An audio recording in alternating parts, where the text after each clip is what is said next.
All right, we have one of these newer dryers with the lint trap in the front and the bottom. We were having trouble with it. We thought it was because of this lint catcher catching stuff with our clothes. The clothes always spins clockwise, and it was grabbing this end of it. You can see it looks kind of rough there. And we were like, well, what the heck is going on with this thing?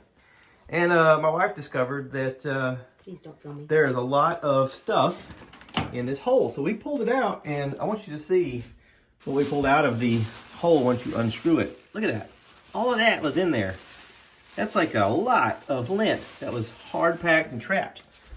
Now to get it off, I'm not sure if you have to do what we did, but we went ahead and took the 2 screws out of the front, and then there's 2 screws that go in the back, and then there's 2 screws at the bottom on this side.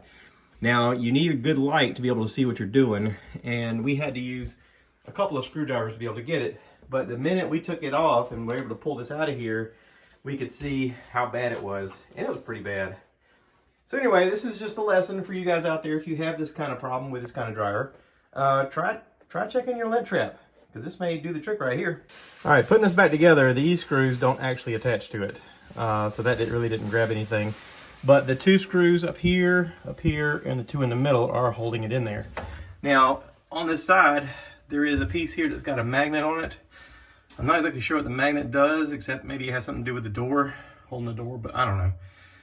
That piece is separate, and it is kind of a booger to get in there because it has a tooth. It has 2 teeth. It has one here and one here that have to fit up into it as you're laying this down. I can tell you that I've fought with this thing, and I've lost some skin over doing it.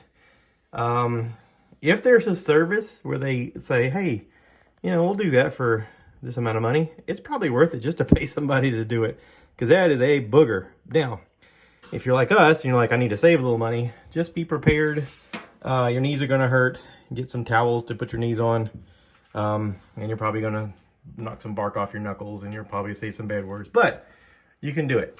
You can do it. So now it's all clean. Now this is flush, because now it's not having to compete with the lint that was built up in there. So I guess is my recommendation, clean your lint trap often, and then probably maybe once a year, take that thing apart and clean underneath it, because stuff gets trapped. Okay? Hope this helps somebody. Take care.